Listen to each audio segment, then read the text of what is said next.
Hello and welcome to episode 161 of the Floppy Days podcast for March 2026. I'm Randy Kindig, your host for this wild ride through vintage computing. This month I have a special episode prepared for the 50th anniversary event of the opening of the Byte Shop that occurred in California in December 2025. I interviewed 11 different people with some sort of ties to Paul Terrell and the Byte Shop. Prior to the event itself, I published an approximately 30-minute long video with just sound bites from those interviews to help get the word out. This month, I've taken the complete interviews, except for one, and created a longer episode out of it so you can hear the entirety of the interviews. To be clear, each of the interviews has as its main topic the Byte Shop and Paul Terrell. However, at the same time, we're able to learn a little bit about each of the people who have ties to the Byte Shop and Paul. For this month's show, 9 total interviews include the following people: Rick Kahn, who worked at the Byte Shop of Placentia; Michael Tomczyk, VIC-20 czar at Commodore; Rob Teryl, Paul's nephew and frequent visitor to the Byte Shop; Chuck Mauro, who worked at Byte Shop number 2, and Apple and many other places. Lee Felsenstein, developer of the SOL and Osborne computers. Scott Shekels, frequent visitor to the Byte Shop. Teryl and Gloria Burt, Northstar distributors to the Byte Shop. Howell Ivy, developer of the Exidy Sorcerer and worked with Paul Terrell at Exidy, and Paul Freiberger, computer historian. As a teaser for next month, the one interview I left out of this set of interviews was with Steve Wozniak. I was able to get a 30-minute interview, audio and video, with Woz, and I'm going to publish his interview for the show next month. Now, you will hear some ads from some great vintage computer stores, themselves vintage computer fans, throughout the early part of this podcast. For all of these storefronts, when you place an order, please mention Floppy Days in the notes or comments of the order. Doing so will help support the podcast. And many thanks. I also wanted to mention those listeners who appreciate the show enough to donate through patreon.com. I really appreciate you guys, and it helps offset the cost of running the podcast. Regarding that, I have some tiers for paid members, and I've come up with some ways to reward those who are generous enough to monetarily support the Floppy Days podcast on Patreon, which is at patreon.com/floppydays, such as early access to videos of interviews like the one being brought to you in audio form in this episode. Visit patreon.com/floppydays to see more details concerning the rewards for supporters. I just want to say it's my intention to always make all content available to everyone at no cost, while at the same time providing some benefits for those generous enough to support the podcast. I hope and believe I have come up with a good compromise. But as always, please let me know your thoughts. One last thing I want to mention here: the Floppy Days YouTube channel. I've only recently started publishing both the audio and video versions of this podcast. The YouTube channel needs more subscribers in order to help me do the things I want to do. So if you get a chance and are so inclined, please go to youtube.com/@floppydayspodcast and subscribe to the channel. Enjoy the rest of the show. Okay, now I want to talk about new acquisitions and what I've been up to.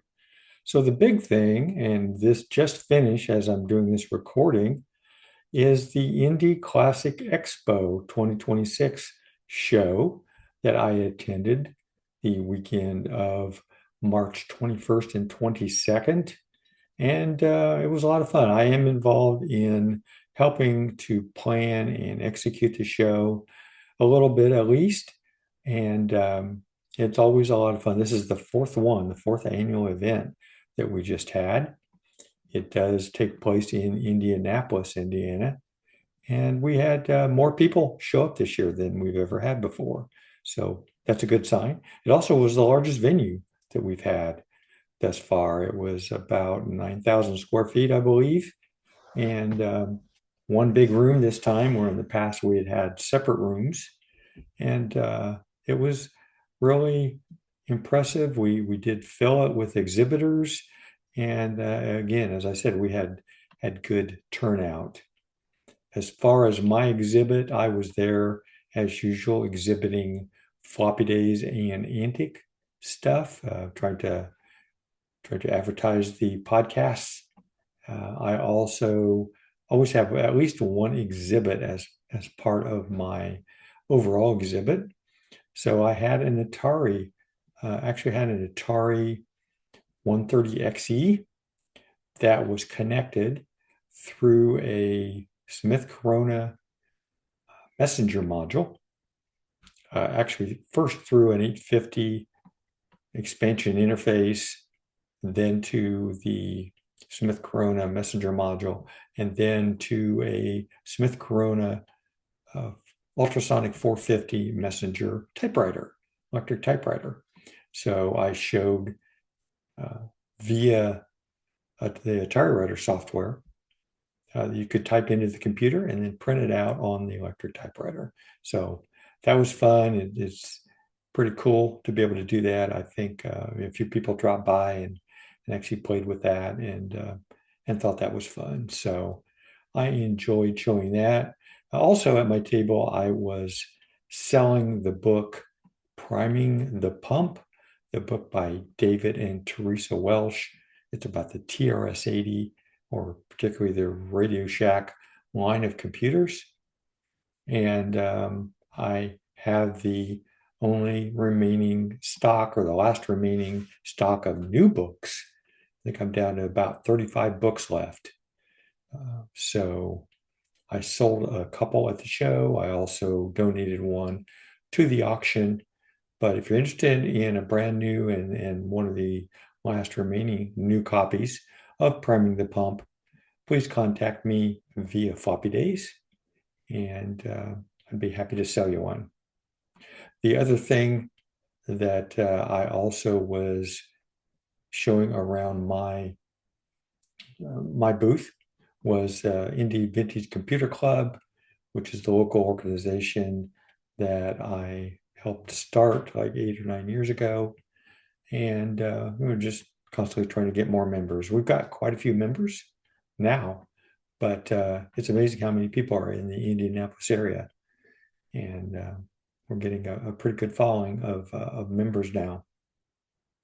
Other exhibits at the show, there are lots of others in the same grouping of tables, the same pod, was the Midwest Computer Museum that I'm involved with, trying to get started. And the Midwest Computer Museum had 3 tables set up with various displays. The theme of that was computers that were released in 1980. So, I'm sorry, computers that were available, home computers that were available in 1980. So there was an Apple II, there was TI-99, Atari 800, several other computers. The Tandy Model 3, the Tandy Pocket Computer 1, all those sort of computers. Some other vendors that were there, Power of Vintage was there, who does a YouTube podcast primarily around the Atari ST line of computers. Tech Dungeon was there. They do a lot of 3D printing of stuff. 8-Bit Devices was there. They produce a lot of modern upgrades for 8-bit computers, Apple II and the Atari 8-bit and some other machines as well. So there were a lot of people there, a lot of vendors there. We had an auction as well. So we had, I think, 68 items that were donated for the auction that we sold. There was a silent auction. We used an eBay-like site called 32 Auctions, and put all of the items up there. And we got some money to help pay for the show with that.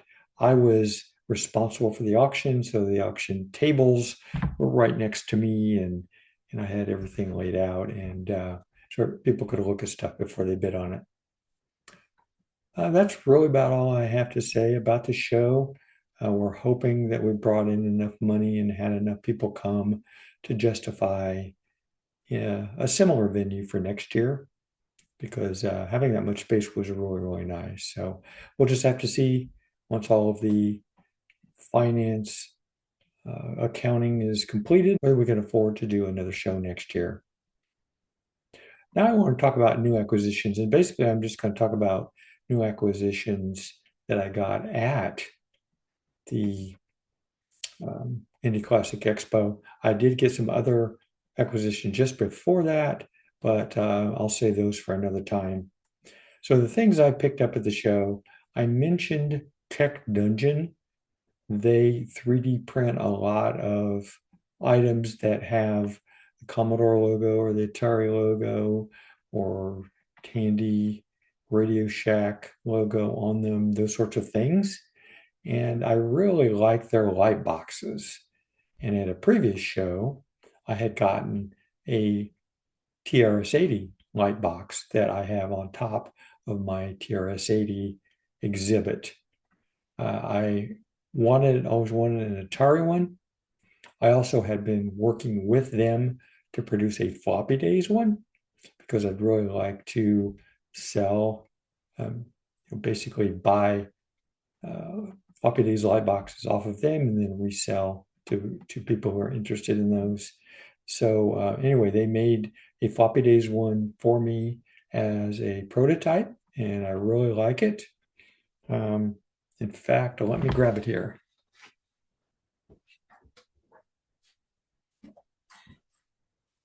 So for those of you that are watching the video, I'm holding up the Floppy Days light box.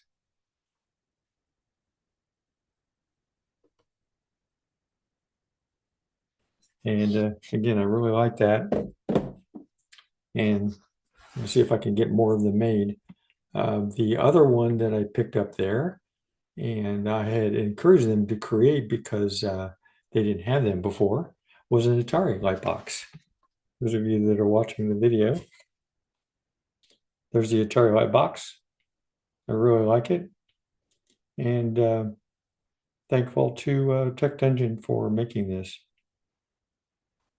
Okay, as far as other acquisitions there, I did pick up some Atari 8-bit analog and antique magazines. So I have a pretty good collection of both antique and analog. It's not a complete collection, probably missing 25 or so issues between antique and analog, at least, maybe closer to 30. And there was a gentleman in the club who said he had some antique and analog magazines he wanted to sell. And I said, well, here's my missing issues. And it turned out he had 15 of my missing issues. So that I bought that from him, and that really fills in my collection a lot better. And I'm really the only ones that I'm missing are the real early ones of both antique and analog. Those are hard to get, like the first 6 issues or so of each one are hard to find. And when you do find them, you end up having to pay a lot for them because they're fairly rare. But I filled in a lot of holes in my antique and analog magazine collection now.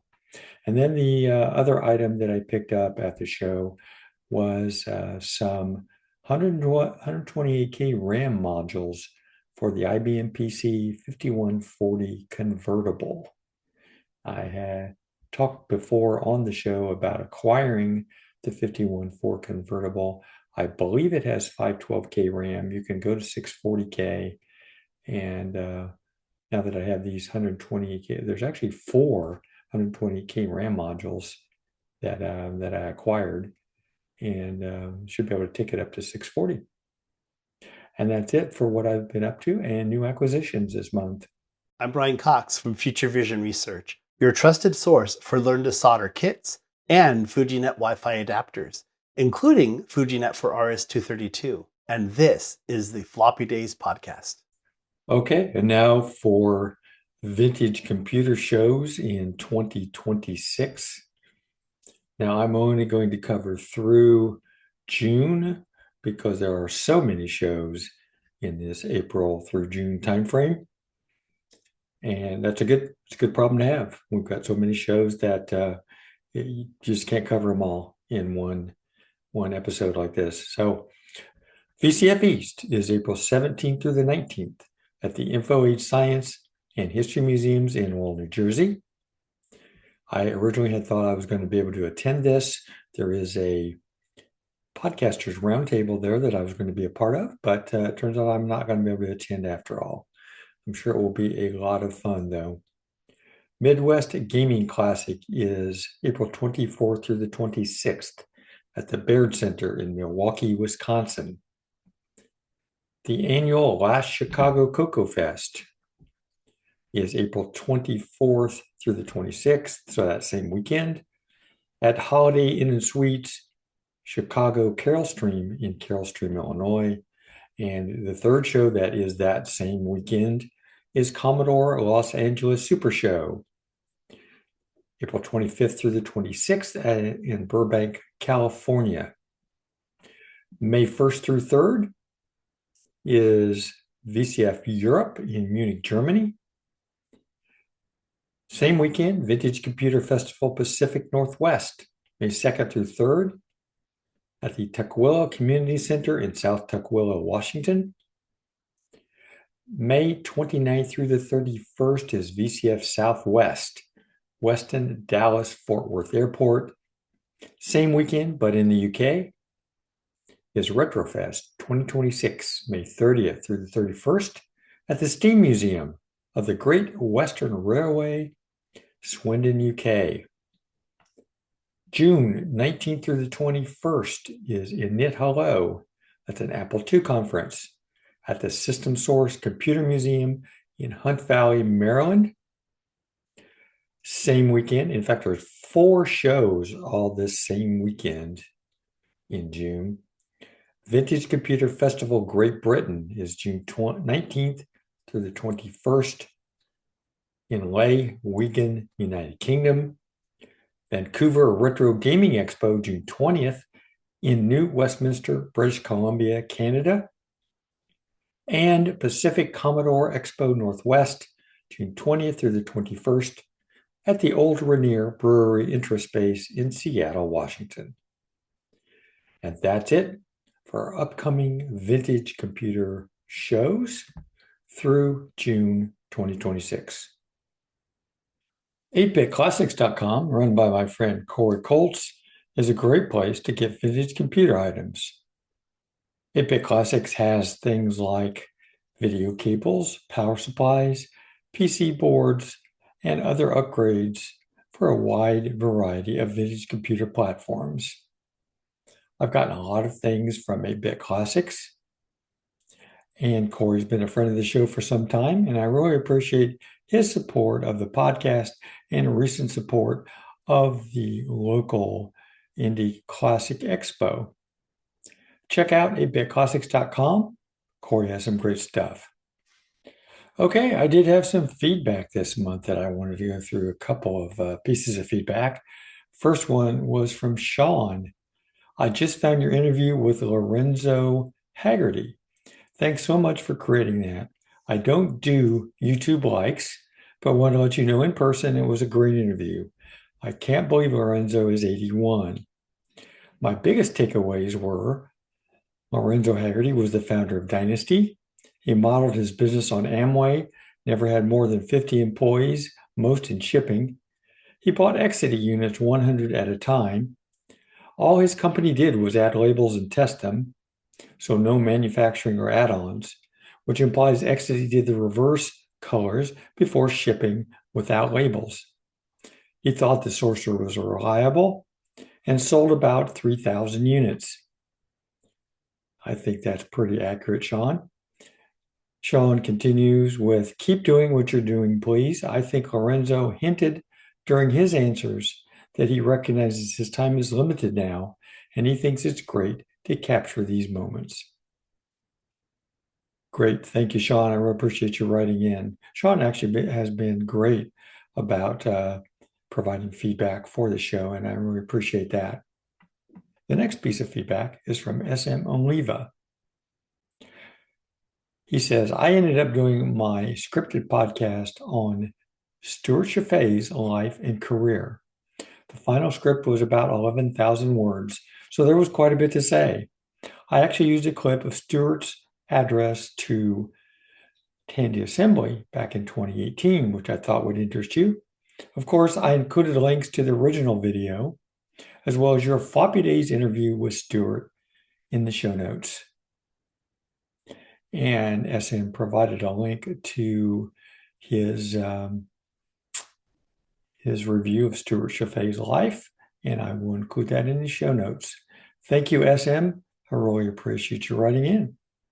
While at Tandy Assembly last year, my neighbor was a friendly gentleman nicknamed Tuck, who had a very impressive display of items for the TRS-80 Model 1 and 3. This included hard-to-find parts for broken or failed pieces. His company, Tux-Workbench.com, that's TUCS-Workbench.com, became a new sponsor for Floppy Days and is a great addition to the family. I have purchased, among other things, a can of paint from Tux Workbench that matches the Model 1 or Model 3, Battleship Gray or Mercedes Silver to do touch-up. Check out Tux Workbench if you have a need for a new keyboard connector, a floppy remapper, a full-height GoTech drive, and Fred sled, or many other things. Thanks for supporting the podcast, Tuck.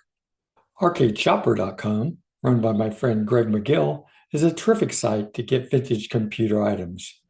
Arcade Shopper has a wide variety of hard-to-find items for a large number of platforms. If anything shows out of stock, just ping Greg through the contact form at Arcade Shopper, and he can check whether he has or can get more of the item for you. Greg also has a BBS that he runs called thekeep.net with online games, chat, and file areas. If you have a TI, he even has set up the TI 994A BBS software after hours on a real TI 994A with a Tippy for Internet Telnet capability. To access the TI BBS, Telnet to thekeep.net, port 9918. Okay, and now we have this series of interviews with various people about their thoughts about the Byte Shop and or Paul Terrell. Please enjoy. And what memories or stories do you have about the Byte Shop? Well, to be honest, I never walked through the door of a Byte Shop myself. Um, my memories come from the people that I interviewed over the years who did. Uh, and what struck me is when people talked about the Byte Shop, they didn't just describe a store. They described a feeling. They described a place where they felt like they'd found their people, uh, where the future felt tangible, where someone took them seriously and took their interests seriously. And that consistency across many conversations that we had told me uh, something important was happening that went beyond commerce. So that's kind of my memory of the Byte Shop is through other people's experiences and feelings, and it was powerful. Okay, that's great. So, what would you have to say to Paul Terrell about the importance of the Byte Shop in personal computing history? Well, uh, I'd say, Paul, you gave a generation of dreamers a place and a reason to believe that this thing they cared about really mattered. Um, you took a risk on people before other people would. And some of those bets really paid off in a spectacular way. We know the Apple story, for example. But the broad contribution was creating a space uh, to place those bets. And Paul, you didn't just sell computers, you helped legitimize a movement. That's what I'd say to Paul. What was your interest and introduction to personal computing that influenced your life and any opportunities you may have had? Okay. Okay. Well, I came to this as a writer, and maybe a bit as an historian, not as an engineer. And that actually turned out to be a gift for me. I remembered studying the history of the American automobile and how it transformed not just transportation, but culture and economics and business. So when personal computing emerged, I recognized the same pattern, a technology that was going to reshape how ordinary people lived and how they worked. So that gave me a passion, and it led me to technology and science journalism, uh, and to a career telling the stories of the people who built this revolution. And so coming in as an outsider to the engineering let me focus on the human story. And that's a story that lasts. Anything you want to say to the attendees of the event or listeners of the podcast? Yeah, for the event, I would say we're all here because we realize that history isn't made only in boardrooms.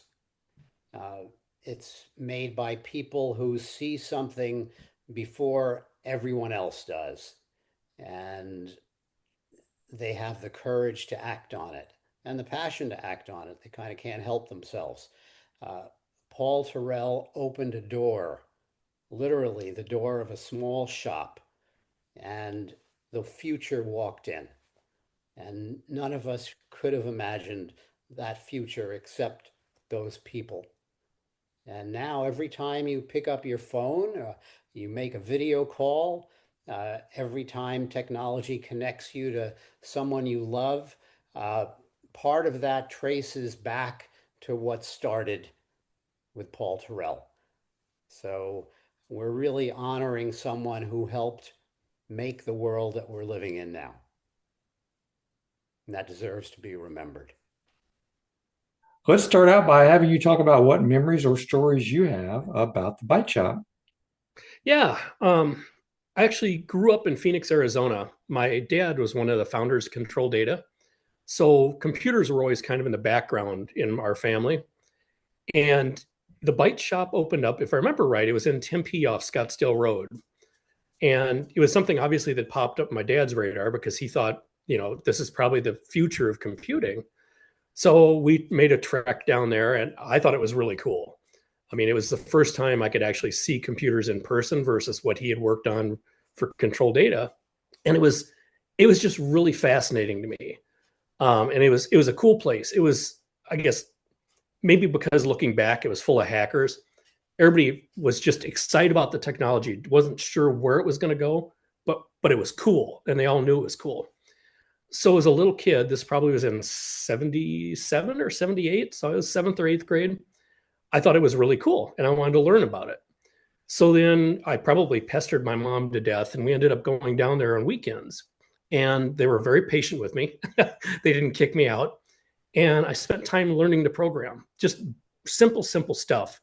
I learned with BASIC. I don't even remember which flavor it was, but I learned it, and they were helpful along the way. And I think my first program that really succeeded was just a simple program to convert military time, 24-hour, down to just regular 12-hour time, AM or PM. And I remember slaving away at it until I finally figured it out and got it to work. And it really was kind of a cool moment. So it really whet my appetite to getting into computers and programming. And then, of course, that led to many more things, like getting an MSI 8080 from them with Northstar Basic on it, Northstar DOS, and just learning more and more about it, which really was sort of the foundation of my whole career. So it was very formative, I would say. So what would you have to say to Paul Terrell about the importance of the Byte Shop in personal computing history? I would say it was invaluable. It was a great place to learn, and it was a welcoming environment. And without it, my career path probably would have been wholly different than it is today. Who knows what it would have been, but it was a wonderful learning experience at a perfect time in my life to embrace it and have no idea where it was going. I was young enough. I didn't really care about what the future led. It was just something that I was excited about, and I wanted to learn more. So what was your interest and introduction to personal computing that influenced your life and any opportunities that you might have had? It was really that. I mean, I started playing with computers, and then we ended up buying one from them. And I worked on that all through grade school. In high school, I had IBM PCs. In college, I helped set up a computer lab with computers and got into the first networking. And it was a natural progression of learning. It was an exciting area to be into it. So I really think his Byte Shop was the catalyst that got me excited about computing. And oddly enough, in college, I was an English major, but I stumbled into computing and I enjoyed it. And out of the blue, a professor asked me to write a program for him, and I knew how to program. So I created this program, and then I found myself graduating from college. Actually, the program was a program to do image conversion between a proprietary format to what could be used in a publishing program. And after college, I graduated with my English major, kind of uncertain what I was going to do with life. And a big company ended up buying that program. I thought, this is a pretty cool deal. Maybe I'll stay in the computer world. And I did. And I basically did that programming for a very long time. And then that merged into becoming a network engineer, which I still do today. So it really was the beginning of my entire career in my life. Anything you want to say to Paul or the other attendees of the show? Yeah, thank you for making it happen. And thank you for supporting the beginning of my career. So I owe a lot to him. All right. Awesome. I appreciate you taking some time. Yeah, no, I appreciate this. I thank him very much for what he did. It's pretty cool stuff. It is. All right. Thank you, sir. Cool. Thank you. Have a great day. You too. I do a podcast about vintage computing, and I did one on the Exidy Sorcerer, and Paul contacted me and said, hey, I was involved with the Exidy Sorcerer.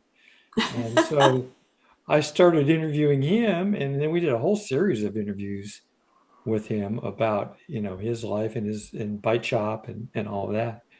So that's how I got involved with Paul. Yeah, it's interesting that it's kind of like there's a chunk of information that just kind of got left out of discussion. Yeah. There's a lot of information about those times that people just don't know about, that haven't been captured. And, we really want to try to capture some of that because it's important. So what memories or stories do you guys have about the Byte Shop? Well, our major customer back then was Byte Shop Berkeley. And my sister and I, she's like 5 feet tall.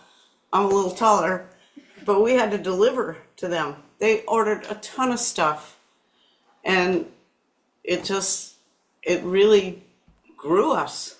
That was our start. Well, and the other thing I would add to that is when I came to Berkeley to work with Teryl, she only allowed me to make deliveries. And when I would show up at places like the Byte Shop, I would have like a floating point board, for example. And if somebody that was actually going to use it was there at the time that I made the delivery, sometimes they wanted to test it before I left. And they would like take parts off of it and they would, do all sorts of things that really I would always be standing there wondering what I was going to do if they tried to hand it back to me with a bunch of parts. But I think that the Byte Shop was a place where because there were so many like, and I call them weirdos when I tell the story, but I really mean inventors and people who like really, were trying to do things with the pieces and parts that people like Northstar were, coming out with, and they were trying to figure out ways to do things with it. So, and I think we got to see a lot of that, the things that I laugh about now, but they were, they were from people who really legitimately were really trying hard to come up with something, to do more than add numbers. So I guess I should probably back up just a second here. So I guess I'm not real familiar with what you guys did, what company you were involved with, and how you got that initial connection with the Byte Shop. I think I told you in the email, I was employee number 1 at Northstar. Northstar, right. And then they grew so fast, and I went and started a distributorship and got my sister to join me. And we originally just sold Northstar equipment, and the Byte Shop was one of our very first customers. Critical. Byte Shop was so critical back then.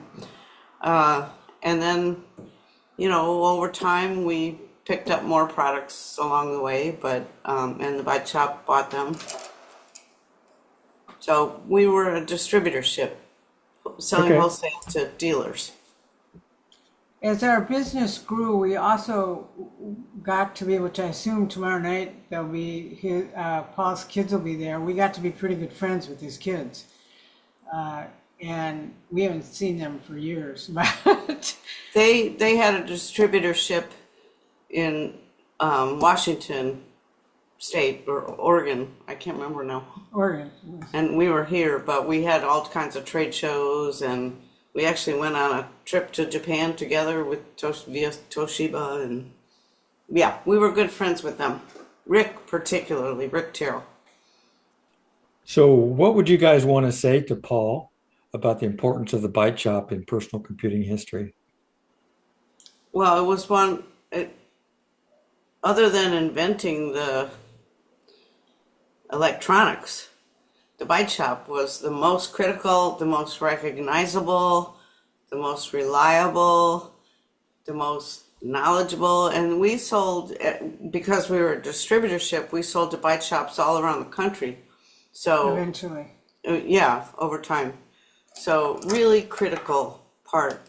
Well, and connected to that, I would add that it was a place where people, all these people I was talking about delivering to boards that they were taking parts off of, it was a place where people could go and really, communicate together on what, they had been, what they were doing.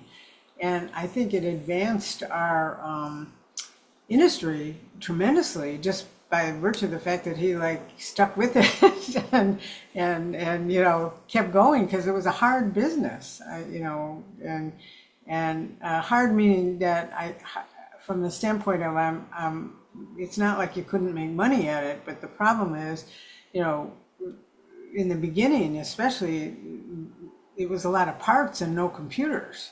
And then once we started having actually assembled computers, that changed the dynamic a little bit, but you still had to know how to do things on the computer. So I think he really helped by having a place, that place issue was really important. Okay, great. So this next question isn't really necessarily Byte Shop related. It's more around personal computing. So what was your interest and introduction to personal computing that influenced your life and any opportunities that you might have had? Well, growing up in a small country town in Illinois, we didn't know anything. But because I was the first employee of Northstar Computers, and it was accidental. I went there. I moved here with 4 guys, and somebody had to get a job, so I got elected, and I went to Northstar, and it was so exciting. I just cannot believe how exciting it was to get into something. I was an ex-English teacher with no jobs at that in the 70s. But yeah, so being at Northstar and meeting all the people and seeing what they were doing and meeting all the other tech people, like Gloria said, weirdos. That's what got us going. Well, and the other thing too is I think it was pretty exciting. We weren't inventing anything, but being able to bring people together ourselves also, and being able to provide, the parts and things that they needed to be able to do to figure out. I mean, I still remember we bought like this way too expensive bottle of Dom Perignon the first time we ever built, the two of us built a computer. We had all the parts from Northstar, but we never built one ourselves. Well, actually, we built one, but we never built one that worked, right? And by work, I mean, you could put in, a few characters, and it might add 1 + 2 = 3. But in the beginning, they didn't really do much, right? If you didn't have the skills to really get them to do. But I remember dancing around the room and getting drunk because we were so excited that we actually had a computer. And also right after that, Northstar actually came out with they had a computer that had a really nice wooden case. You probably saw pictures of it, or maybe you've seen pictures of it. And so it was like a fine piece of furniture, right? Yes. And that was also Very exciting change of career. She was a social worker. I was an English teacher. Very exciting to get involved in this and meet all these people who knew what they were doing, and yeah. well, and I said in those early years, and I still believe it, I couldn't have been trained better for the job. Right?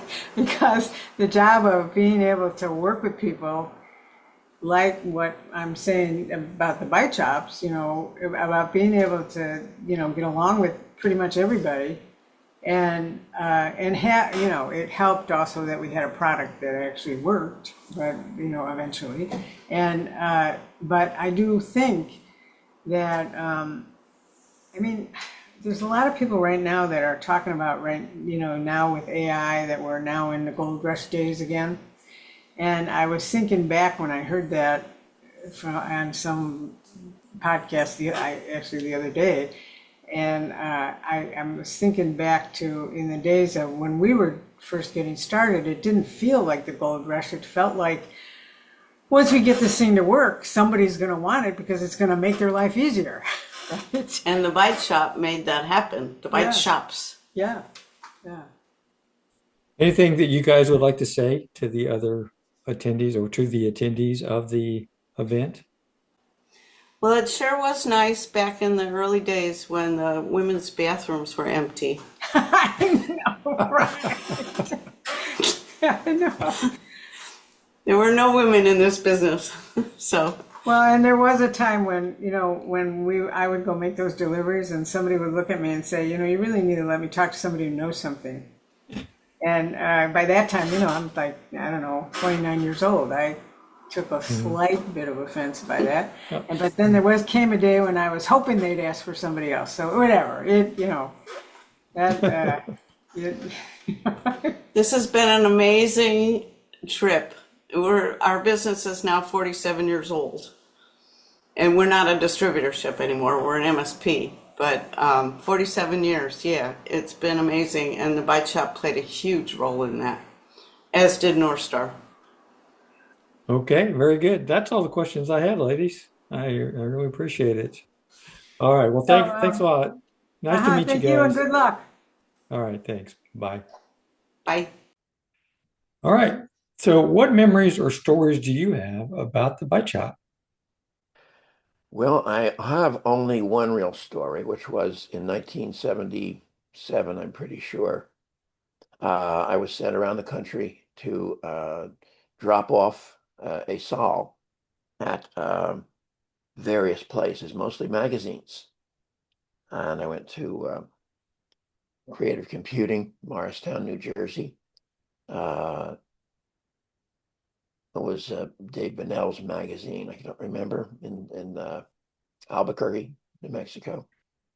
One of the places I had to go was Portland, Oregon, to drop off a SOL at the Byte Shop there.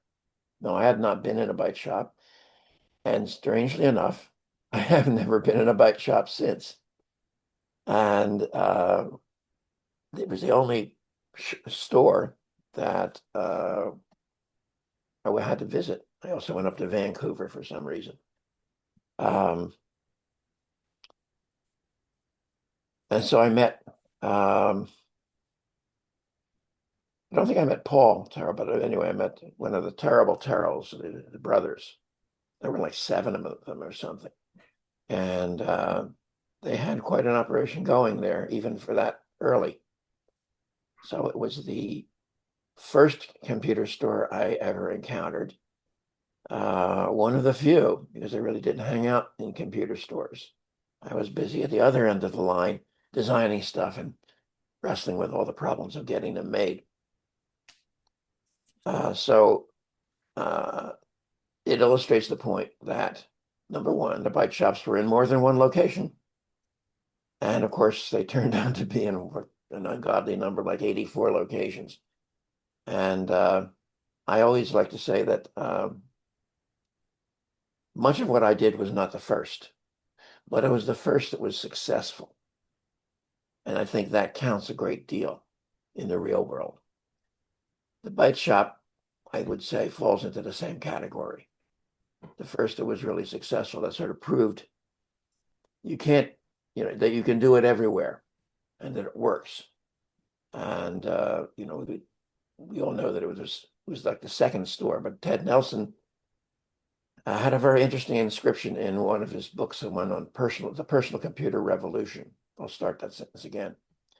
Ted Nelson had a very interesting inscription in one of his chapters of his book, The Personal Computer Revolution, which said everybody wants to be second, and they should, because anybody can do things once, as far as I'm concerned, and it flares out. But to do it second and on an ongoing basis, that's really what counts.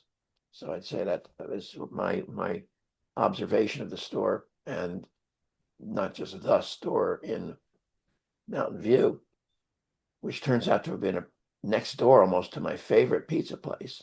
I didn't really know that, but it was, I think, the second Byte Shop. I'm not sure about that. So the Byte Shop was the beginning of it, as far as I'm concerned, because it was the number 2. Okay. So what would you have to say to Paul about the importance of the Byte Shop in personal computing history? The Byte Shop was what I call a third place. This is not my term, it's someone else's. You have work, you have home, and then you have third places. And in fact, Silicon Valley was built on third places, mostly bars and grills. The Byte Shop was one, not a bar or grill. And I don't think food was served there, but they probably had coffee. It was a place where people could come meet each other, which is of utmost importance, because we did that in the Homebrew Club, but they only did it every 2 weeks. The Byte Shop was open every day. People were coming and they were finding out who each other was, learning and teaching each other what little they knew, and coming back as they progressed in what they're learning. This was a mass learning exercise. Nobody really thought of it that way because nobody really knew how to do that. But this is just done naturally in places like third places. So, Paul, you created one of the best third places that we had at a time when we really needed it. And you made them proliferate. I would come in get people showing up where they got introduced to personal computers in Lafayette, Indiana. That was a big one. Whoever heard of them? But they had a byte shop, and they met there, and they learned there. So to Paul, I would say, congratulations as one of the great educators of the personal computer, not only industry, but as I say, the personal computer revolution. Very good. I didn't know that about Lafayette, Indiana. That's interesting because I live about 30 miles from Lafayette. I did not know there was a byte shop Well, there. Ray Burrell is the guy's name, who was Oh, yeah, wasn't is that that a in byte shop or Bloomington? not? I could be wrong. I think that was in Bloomington or somewhere in the Yes, it was south. Bloomington. You're right. Yeah, I think it was in the southern part of Indiana. So, okay. So, what was your interest and introduction to personal computing that influenced your life and opportunities that you may have had? Well, I wrote a book about this, and it's 63,000 words long, and it takes 3 hours to talk about it. I'll do that when I'm there at the event. But I guess for everyone, it was the first time we came together, the garage meeting of the Homebrew Computer Club in March of 1975. Nobody knew what to expect. It was pouring rain. Nobody knew if anybody would attend. And when we got there, it was a double-wide garage full of 30 people. And an Altair sitting there, blinking its lights and doing nothing else. And so the first time that we knew there were other people doing this. And it all unfolded from there. Of course, I was drawn into that, clearly. So that moment of coming together was, to me, the most important event in my experience of the personal computer experience. So you probably got to see Wozniak talk about the Apple One and all of that. That's pretty cool. I saw, well, but Wozniak wasn't talking about the Apple One because he hadn't started that yet, and he had the design of a TV typewriter, which he wrote down on the what became the newsletter of the first meeting. I asked people to write down what they're doing, what they're interested in, what they need, and so forth, very compactly, and he put that down. And it turned out many years later, like 2013 or so, I learned that he had never seen the original TV typewriter article. Obviously, he knew about it eventually, but he did that on his own, basically building a little terminal that would work through a TV set. And that's what he built the Apple One around. That's been confirmed since then.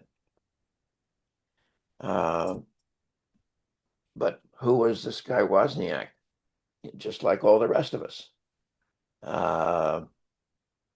And we found out as he went on that he had some things to offer. Let's see, we had, I brought Bob Marsh with me. He actually informed me about it and asked for a ride. Bob Marsh founded Processor Technology. Steve Dompier, who later joined Processor Technology doing software, he talked about his trip to Albuquerque, where he camped out for a while and tried to get the Altair that he had ordered and found out exactly how things were going there. And I understand that others were present that I did not mention. I really should have perused the list. But Marty Spergel was there, the junk man. He handed out an 8008 chip to anybody who wanted it, on one chip that was, because he was putting together parts kits for Popular Electronics articles. And he moved on to do M&R Enterprises. I did the penny whistle modem with him. And then he made the super mod, put an RF modulator on Apples. and faced down the FCC when they kept coming after him. Because it wasn't him that was putting the things on the apples. It was the customers. So they should talk to them. Okay, and Gordon French, that was his garage. He couldn't escape. He wound up working with processor technology again. The Krememco guys, Harry Garland and Roger Mellon were there. I think they were actually displaying the color Dazzler, which is the first, really almost the first S100 board ever made, or board set. And they're showing patterns on the screen that didn't mean anything. So founders of companies were there, future founders of future companies, as well as Wozniak. Jobs was not there. He wasn't one of us, in effect. And as I look around, I've certainly got to see the faces again and again at the Homebrew Club meetings as a group. But in 3 years, we had 3,500 people on the mailing list. And the way you got on the mailing list was to show up and make a donation. And so the room that we wound up in, the Slack Auditorium, only held 274 people sitting down. A few more could stand. So you can see there was a tremendous flow of people through the meetings as we developed, as there must have been during the flow of people through the Byte stores. After all, the last thing a store wants is the same customers again and again and again, because they only generally buy a few times. Then otherwise they're taking up space. But they had the flow too.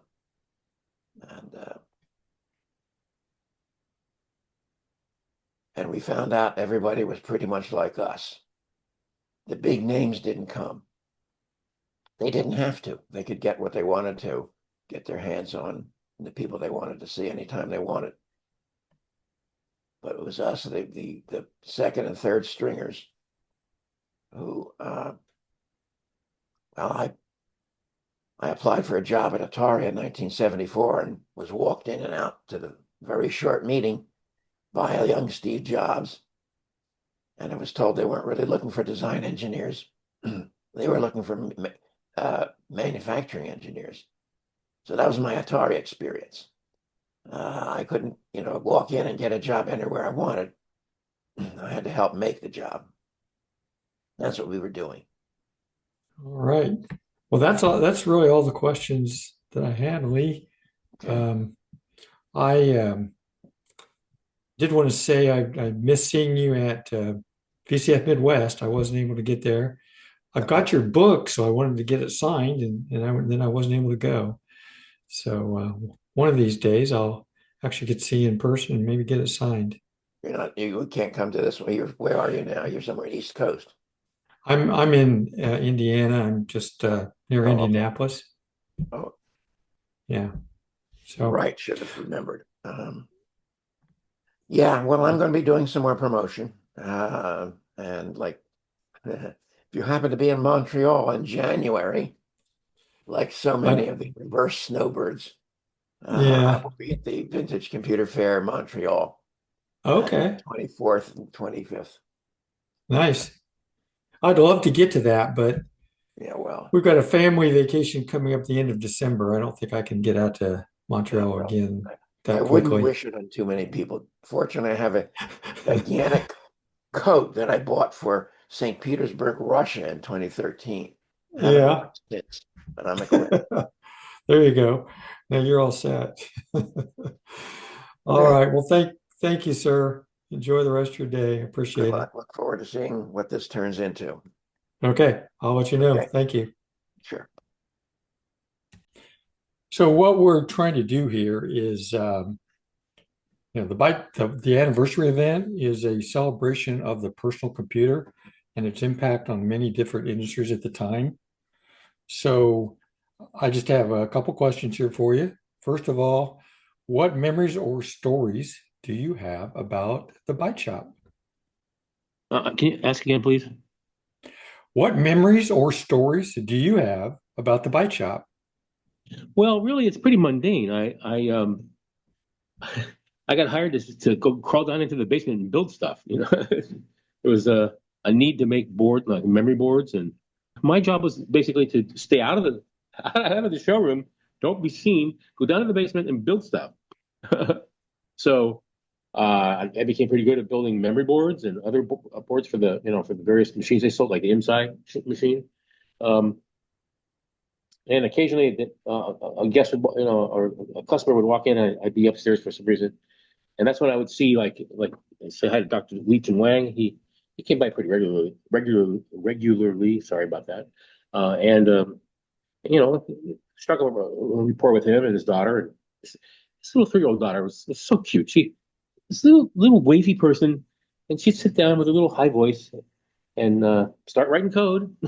It was no big deal.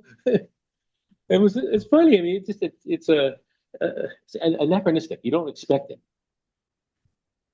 And which Byte Shop was it you worked in? I believe my shop was number 2. It was in Campbell. I think it was on I can't remember the street, but it wasn't very far from Zilog. Zilog was a few blocks away. Okay.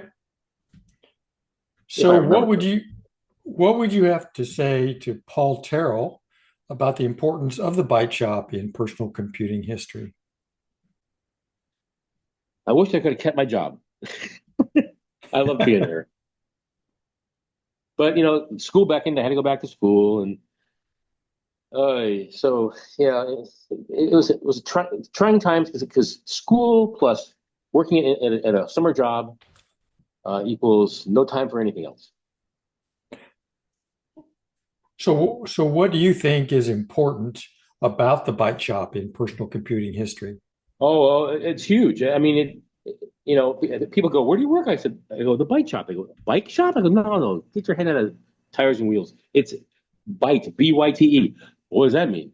So that we'd educate people on stuff because they never heard of it before, and once the ice was broken like this, it proved that there was a market for specific stores for computers, that it was the writing on the wall that it was going to do really good things. It was going to be exciting and a big growth market. And it wasn't long after that I met, when I started working with Steve at Apple, that I met his brother.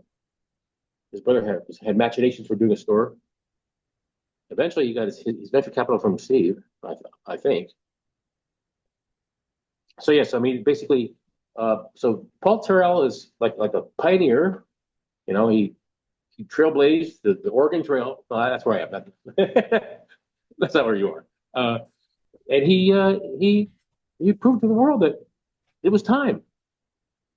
So just in general around personal computing, what was your interest and introduction to personal computing that influenced your life and any opportunities that you may have had later in life? Well, anything you put on your resume that says you were from the computer industry meant that you were going to get a job. So it was good to have the experience. It was good to have, Paul's guiding hand to allow me to work in the shop and to learn things and to meet people and to make an impact. As minor as mine was, but I'm not sure that answered your question or not. Yeah, the question is really around personal computing in general, and it's not really Byte Shop related. It's more just personal computing. What was your interest and introduction to personal computing that influenced your life and any opportunities you may have had? Well, I mean, it's okay. So for me, we've heard my story already, and a lot of little pieces came together. It was the integration of sorts of important things that had to happen for me to get involved. There's, it all started with a radio electronics cover that came in the mail that says, "Build your own computer," and that I was you had me. I was a slave to the trade. I had to do it, and and so. But the general public doesn't understand this stuff. They have no idea. And they don't know what's in a computer. They don't know what it takes. They don't know why it was so important for it to be shrunk down to the size of a Mark 8 and then an Apple II and then down to my skinny little quarter-inch thick tablet I'm talking to you on right now. I mean, there's that's a lot of time in between those two events, but you know, now we have a trained world populace that knows all about technology in a way they never did 20 years ago. So, you know, I don't care where you start, just hop on board the train and we'll educate you on the way. Thanks so much for taking some time. Good talking with you again, sir. Howell, so what would you have to say to Paul Terrell about the importance of the Byte Shop in personal computing history? Well, I think he was instrumental in creating almost the industry here in the Valley. He opened a shop I think in 75 to 76. And he was the central point. I guess the first computer store opened in the entire area. And I think he had a lot of clientele that was, let's say, learning about computers at the time. And it was very, let's say, important to the Valley. Not only the computer club that was active at the time, but also a place to get parts off the shelf, that type of thing. So I think he made a big mark in the industry for the whole Silicon Valley. Did you ever actually visit a Byte Shop, and what exactly do you remember about it, if you did? Okay, basically, I started my career in the games industry in 73. And all the time, all the games at that time were hard logic, no computers or anything or microcontrollers. It was all hard logic. And basically, the Byte Shop, I did visit the Byte Shop a couple of times. I remember it being a couple of counters. It's been a long time. It's kind of fuzzy, but a couple of counters with components in it. At the time, I wasn't ready to delve into microprocessors because I was heavily involved with hardware design in the games. But then a couple of years later, I kind of transitioned to computers. By that time, the Byte Shops were let's say eclipsed by other sources. We went directly to manufacturers for the computers. I did a 6502 machine at that time. So yes, I did visit. I think I may have bought some stuff, but I don't know. I don't remember. Okay. So how did personal computing influence your life and in the opportunities that you might have had? Well, basically, it had a large influence on my life because at the time of the Byte Shop opening and me visiting the Byte Shop, I did not know Paul Terrell. And then I got to know Paul when he visited Exidy. That was my game company. And he proposed the idea of a personal computer to us.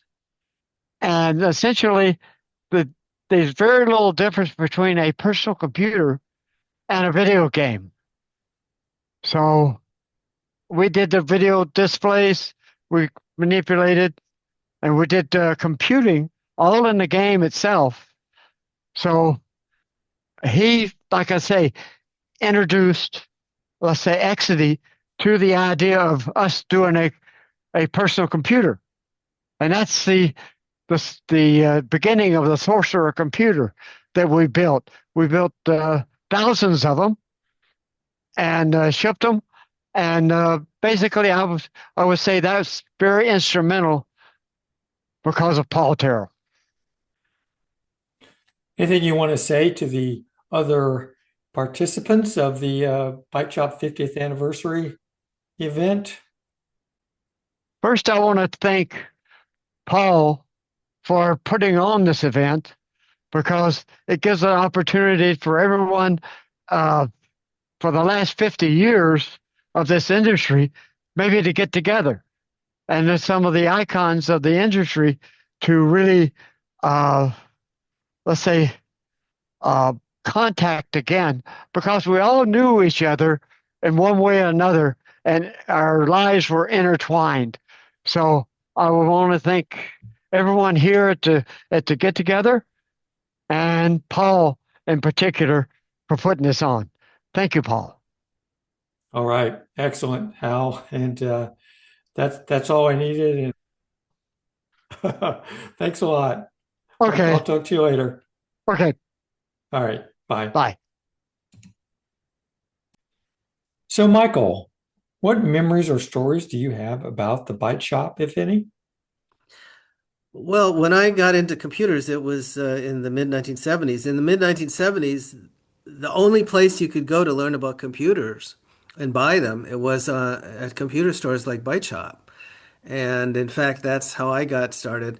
I was managing a company in 1979 which did special effects for Atari, and we were based in San Francisco, and we became a beta test site for an Atari computer, and they had a cartridge game called Star Raiders, and my staff wouldn't stop playing the silly game. So I took it home one night and I started playing it, and the next thing I know, like 3 nights later, I looked up and saw a thin shaft of light coming in through the curtains, and I had been up 3 nights in a row playing this silly game. And this is a game that had star fields coming toward you, and you piloted and shot aliens and things.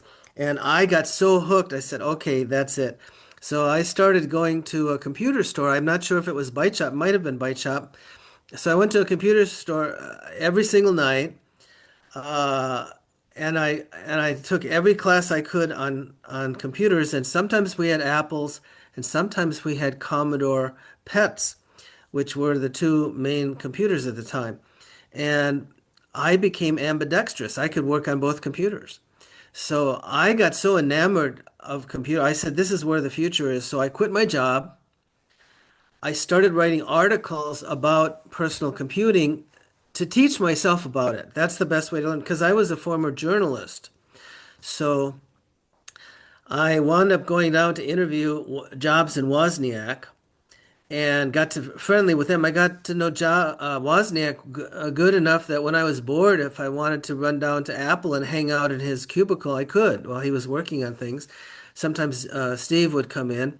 One day, Jobs and Wozniak were talking with me, and I said, wait a minute, I'm not doing this for my health. I'm looking for a job in the computer industry. And Jobs said, okay, go in the cafeteria, find a job you're on the job requisition pack that you're qualified for, and we'll hire you for that. So with that in my pocket, I went to Commodore, because when I was at the computer store working on personal computers, I loved the Commodore architecture. So I went to see Jack Tramiel, the founder of Commodore. He was a 6-year survivor of Auschwitz. He was very, very tough, toughest guy I ever met in business. And he asked me what I know about Commodore, and I told him, and I said, you have the best hardware, but nobody knows it. You have horrible user relations. You have documentation that looks like it was written in the 1940s, no advertising. I can fix all of that. And he thought about it a minute, and he said, okay, I'll call you tomorrow. The next day, I called him 7 times in the day, and 3 times later, I called him a total of, I think, 11 times. And every time his secretary shielded me and said, he's in a meeting, he's not ready, he didn't decide what to do with you yet, he's at lunch, he's going to call you right after lunch. He never did. And I went, holy crap, this is not very cool. So finally at 7 o'clock at night, I called him, and he happened to be walking by the secretary's desk at precisely the moment I called. And I had told myself, if he doesn't answer the phone, he can't beg me to come to Commodore. I'm working for Apple. He happened to pick up the phone at that precise instant and said, yes. And I said, it's Michael. And he said, oh, Michael, I finally figured out what I'm going to do with you. Come see me tomorrow. And I went there the next day. It was as if nothing had happened. He said, I figured out what I'm going to do with you. you're going to be assistant to the president, but your job won't be to assist me. Your just job will be to learn the Commodore religion, he called it, the Commodore philosophy. Treat every penny like your own, and all kinds of little rules he had. So I said, okay, that works for me. My first day was in London at a managers meeting where Jack declared that he wanted a new small computer. I had talked to him about it. I had a whole bunch of ideas. I came back to Commodore. I wrote a 30-page single-spaced memo on everything should be done with a new computer. I threw it on Jack's desk and he said, "What's this?" I said, "That's everything should be done with a new computer. Make sure whoever's in charge does it." And then about a week later, he came back and he threw it on my desk and I said, "What's that?" He said, "That's everything should be done with a new computer." I told everybody involved with the new computer they can't do anything without getting clearance from you. And this is going to be really hard because everybody doesn't work for you, that most of them are older than you, and you'll have to do this through persuasion and charm and a little bit my authority. And I smiled and I said, "I can do that." By the way, the memo I gave him, I'm not a serious guy, so I drew a big happy face with a beard and mustache on the cover, and that was the cover of the memo. And that became the Commodore VIC-20. VIC-20 stands for Video Interface Computer. And I thought Vic sounded like a truck driver, so I added 20. And when Jack said, "Why is 20? It doesn't mean anything." And I said, "Because Vic sounds like a truck driver, and 20 is a friendly number." And Jack said, "Oh, okay." And that's why it became VIC-20. So the next thing I knew, I was Vic product manager. Jack wouldn't let me become product manager. He didn't believe in product managers, so I said, "What can I be?" And he said, "You can be the Vic Czar." I said, "Czar, like Russian Czar?" He said, "Yes." I said, "Can I put it on my business card?" He said, "Sure." So I had Vic Czar on my business card for a while. So I started writing memos all over the place, and the Vic was developed in Japan. And at that time, we drew a lot of talent from computer stores like Byte Shop. In fact, the Vic product management team was kids from 18 to 23, most of whom worked in computer stores like Byte Shop. And I just went to all the computer stores, including Byte Shop, and I recruited people who impressed me from behind the counter. And that's how I formed my product team. And that's how the VIC-20 became the first full-color home computer, priced under $300, the first computer to sell 1 million units of any kind. And also, I developed a modem for the computer on a cartridge, which became the VIC modem, which became the first modem of any kind to sell 1 million units. And it all became possible because I took those classes at Byte Shop to learn about computers, and I got to work with the Commodore computers and fell in love with them, and that's how I became a Commodore, what I call a Commodorian. That's what we call people who worked at Commodore in the 80s, Commodorians. And a Commodorian is someone who believes in innovation, wants to change the world, and is willing to break all the rules to make it happen. And that's what we were, and that's what I am. I'm a lifelong rule breaker. I've been a rule breaker since I was in kindergarten. One day I finished my test in first grade. The teacher came and pulled my ear and said, "Stop that." And I said, "Stop what?" I was reading a book. She said, "Put that away." And I said, "I'm just reading a book." She said, "Finish your test." And I said, "I already finished it." She said, "Then do the supplemental exercise." I said, "I already finished those." She said, "Then sit there quietly until the rest of the class is finished." And that would have been 20 minutes. You're in first grade. You can't sit quietly at your desk for 20 minutes. So I learned to open the desk, rummage through the papers, and make a lot of noise like I was looking for something, and read a page of the book, and then close the desk and sit there for a minute and do it over and over and over again. And then I also learned that when I was bored, if I could fake a hiccup, like if I could go, "Teacher, excuse me, could I get a glass of water? I have the hiccups." That's fake. I can still do it. Yeah, you're pretty good at it. I'm really good at it. So that was my first experience breaking rules. So I learned if I was bored in class, if I faked a hiccup, I could go outside and walk around for 15 minutes claiming to get a glass of water. And I I learned from that you can break any rule in the world if you don't violate your conscience and you don't hurt anybody on purpose. And I later came to realize that the first rule of innovation is there are no rules. Rule breaking is the essence of innovation, and I've been a rule breaker my entire life, and that's why I became involved in personal computers. And I'm still breaking rules and still innovating, because if your career is innovation, you have an obligation to keep doing it till your last breath, because innovation drives civilization forward and you have to keep doing it. So I'm involved in AI, I'm involved in cloud computing, and I'm co-founder of a venture that has developed a scalable blockchain venture. And that's important because most Bitcoins and scalable and blockchain systems are not scalable, which means they can't grow infinitely, which is important. So I'm working on that right now. What would you have to say to Paul Terrell about the importance of the Byte Shop in personal computing history? If it weren't for computer stores in the mid 1970s to the 80s, there would be no home computers. There would probably be no smartphones, AI, all these things that came from home computing.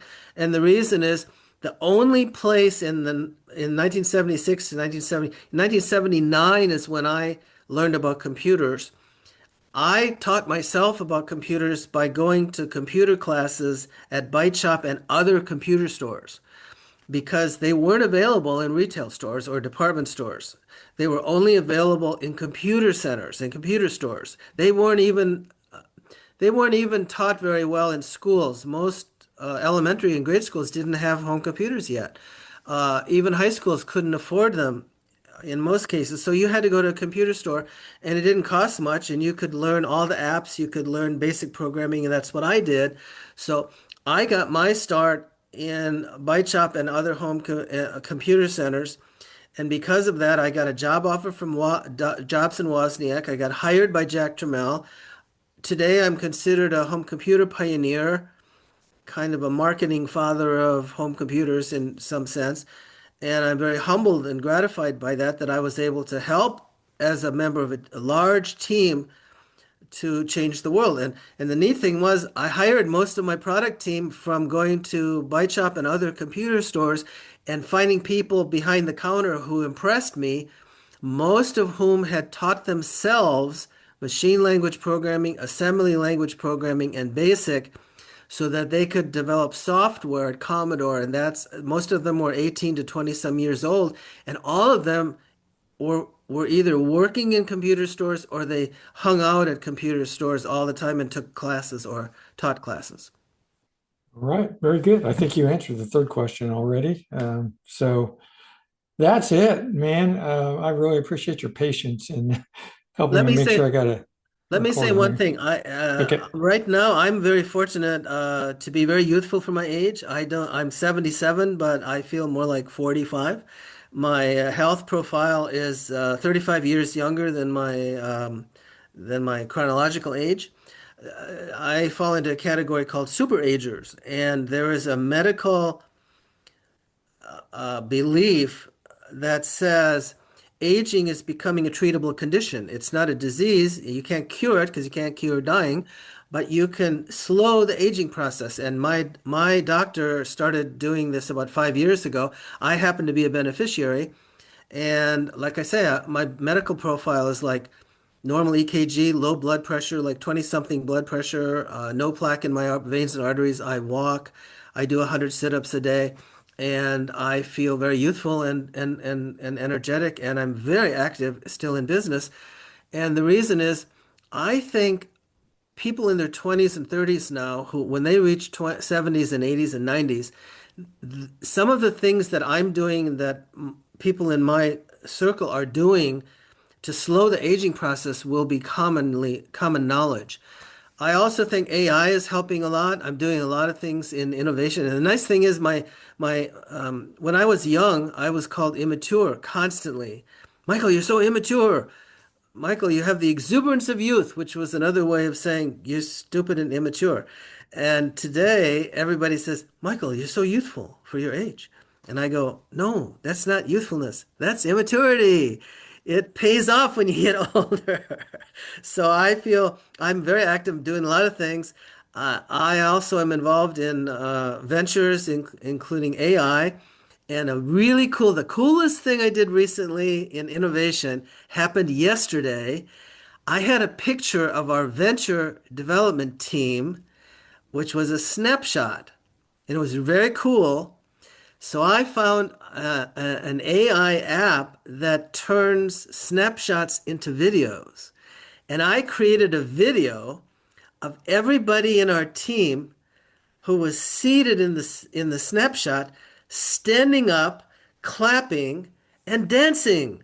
So I created a dancing video from a still snapshot of our team, and it's called Toy Chain Dancers because the name of our blockchain is Toy Chain, TOI. And that's the coolest thing I've seen in AI, and I can't wait to see what happens next. And I think everybody should be looking to the future because the future is being redefined. I call the future the neo world. If you put the phrase neo, which means new, in front of anything, neo work is working at home. Neo shopping is shopping online. Neo dating is dating online. Neo medicine is gene editing, which means editing genes like we edit software. And we probably wouldn't be editing software or genes if it weren't for computer shops like Paul did at Byte Shops. And we're celebrating the anniversary today. And a lot of these things that are wondrous and magical today in the field of innovation had their start in little computer stores, which help promote home computers, personal computers, which became smartphones and AI and many and smart devices. So this is a great time to be alive, a great time to be involved in innovation, and I hope anybody who wants to be in innovation will consider that as a field. All right. Excellent, sir. Rick, what memories or stories do you have about the Byte Shop? Great. Well, let's start from the beginning, how I got to the Byte Shop.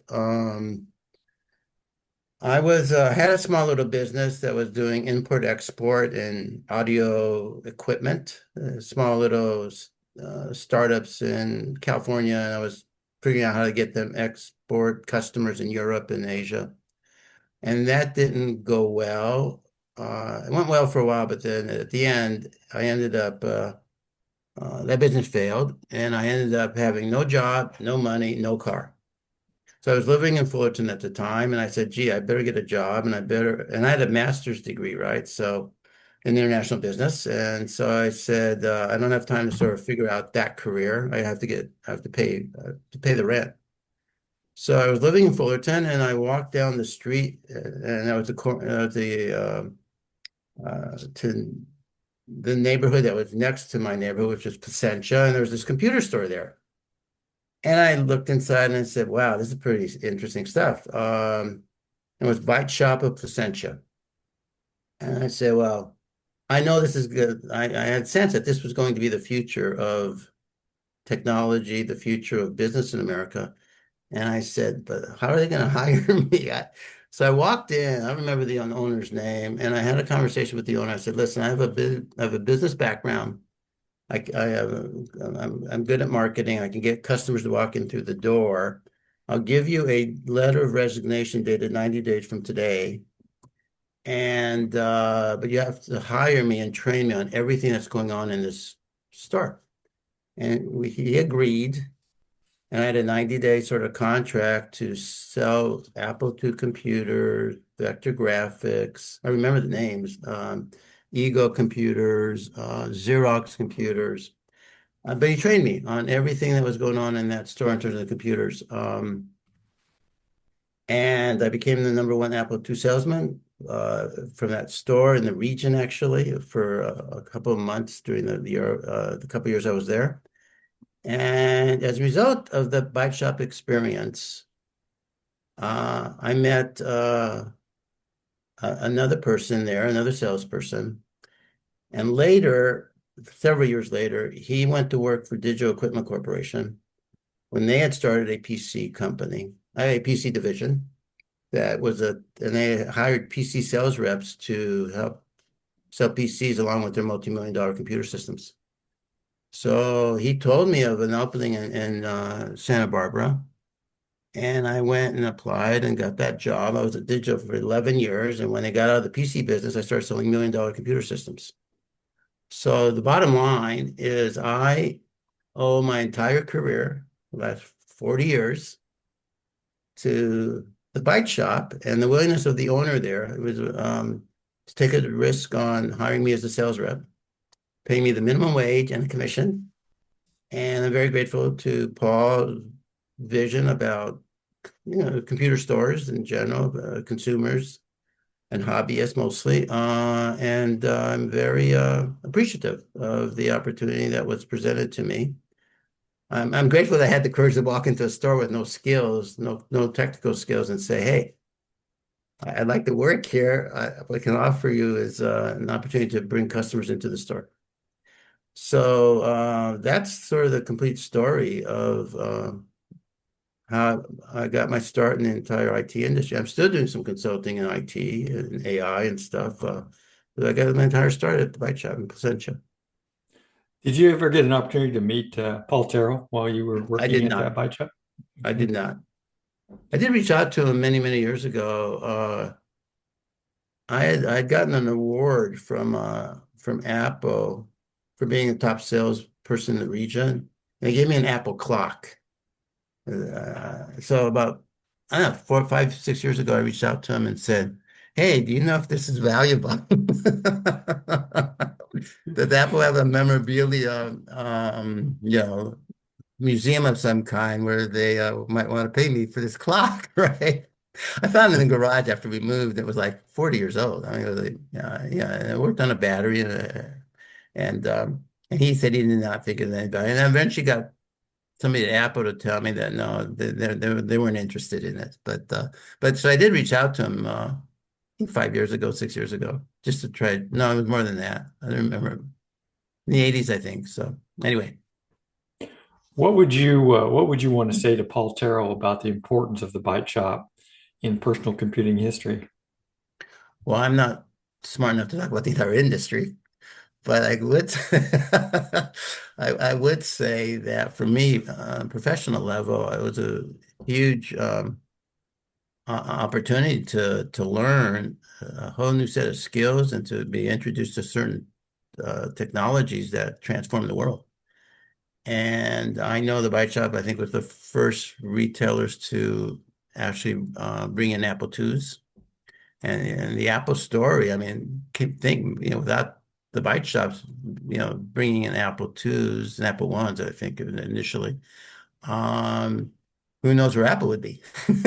I mean, they were, you get your first distribution as a corporation like Apple.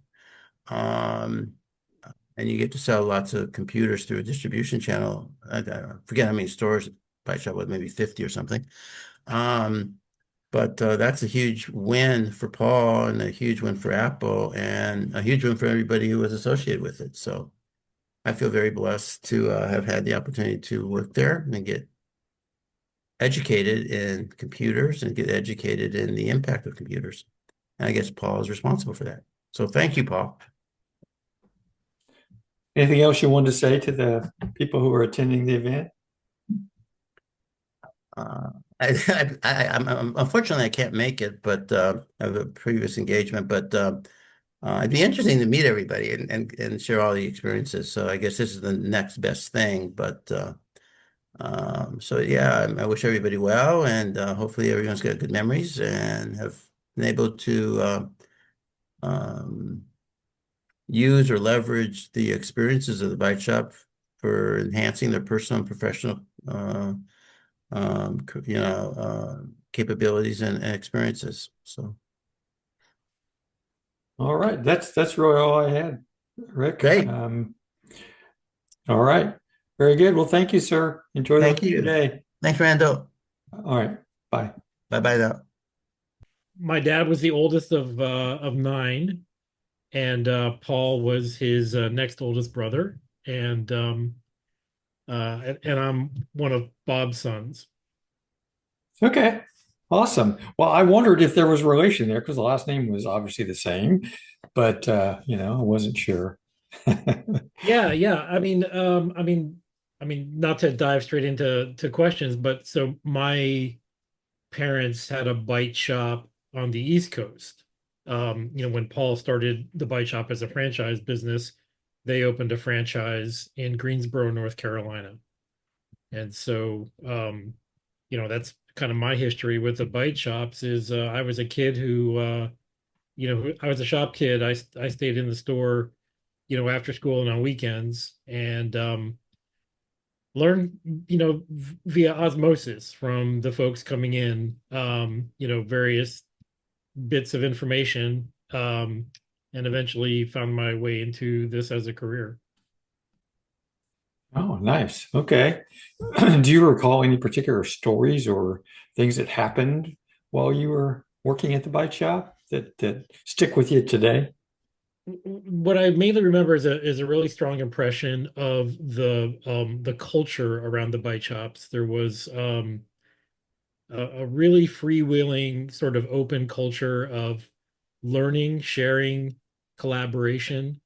Um, I think a lot of what you see in the early 8-bit computer era started from that same sort of a sense of knowledge sharing and sort of a shared culture of we're all in this together. What would you say to Paul about the importance of the bike shop in personal computing history? Well, I think it's obviously the story of Apple getting jump started by Paul's first order of Apple computers was absolutely critical to creating a personal computer industry that wasn't um, built around kits. When I was 8, I helped my dad solder an 8-bit computer. Um, that wasn't gonna be the way that the computer revolution started. It required computers that were built, computers that were ready for consumers to buy, and for consumers to actually take home and use immediately. And that's really the transition that Apple brought. And I think that was Paul's recognition too.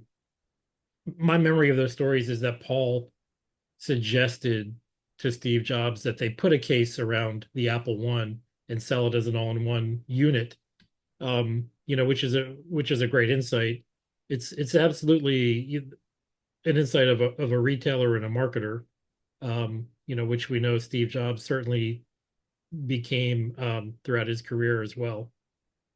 So, what was your interest and introduction to personal computing that influenced your life and any opportunities that you might have gotten? That's a great question. What's interesting is that I grew up around the store, um, but my interest was more in software than in hardware. I was a young kid sitting in front of the keyboards, banging on the keys, learning how to write programs. Um, Random people would come into the store, and essentially teach me, look over my shoulder, see what I was trying to do, teach me how to do different things in different programming languages that I was attempting to use. And for me, over time, I accumulated more and more knowledge. For me, software is such an elegant puzzle. It just tickled my brain in just the right way that I decided that was what I wanted to do. And so that's what I've been doing ever since. Anything else you want to say to the group or to Paul? I would say congratulations and happy 50th anniversary. It's such an incredible milestone, and looking forward to seeing everyone at the event. Perfect. So you're going to be there, I guess, it sounds like. Yeah, I don't live too far away, so I'm going to drive down. My kids actually go to college right near the hotel, so I'm going to try to bring them over to help out too. Oh, okay. Appreciate you taking some time to help, put together a few words that we hope to play at the event. Exciting. Well, thank you for doing this. This is super meaningful to me that you're providing some podcasting and video expertise.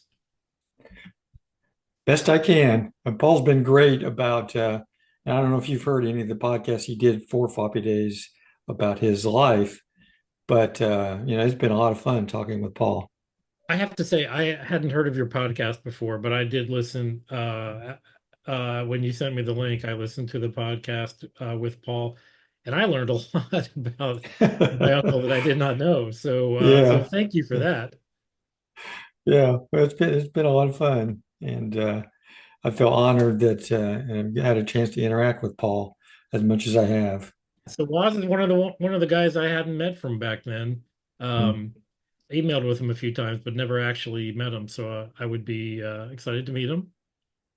Yeah, I'm excited to meet Lee too. That's someone that the first computer I fell in love with before the Apple II was the SOL, the processor technology Oh, SOL. okay, right.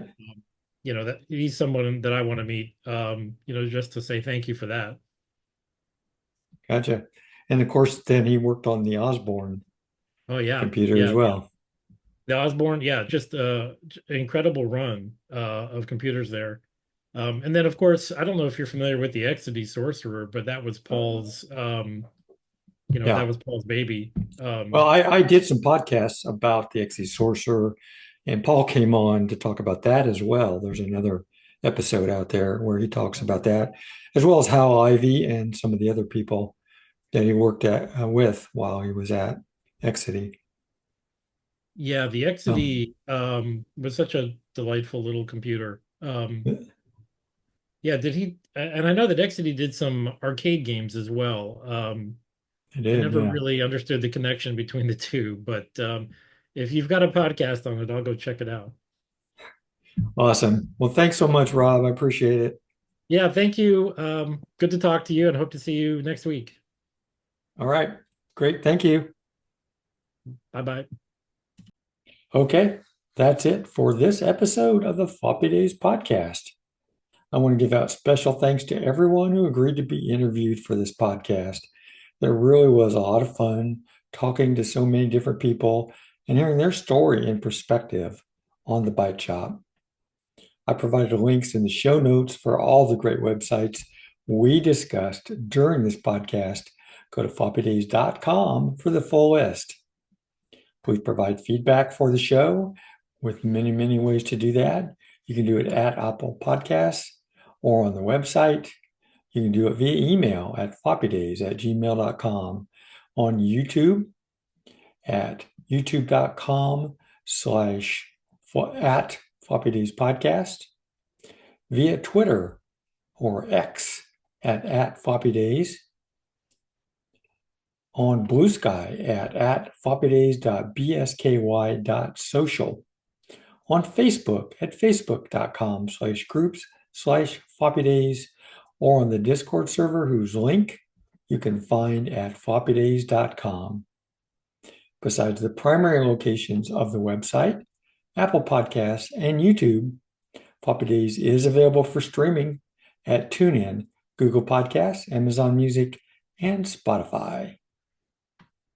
If you're a YouTube user, I'd love for you to subscribe to Floppy Days there. That's where I publish all of the videos associated with this podcast. For instance, the video of this episode has been published there for early access for Patreon supporters and will be made available for everyone in a couple of months.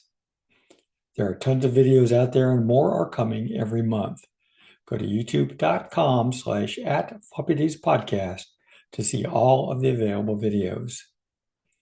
Until the next show, pull out a vintage computer and compute as if it were yesterday. Bye.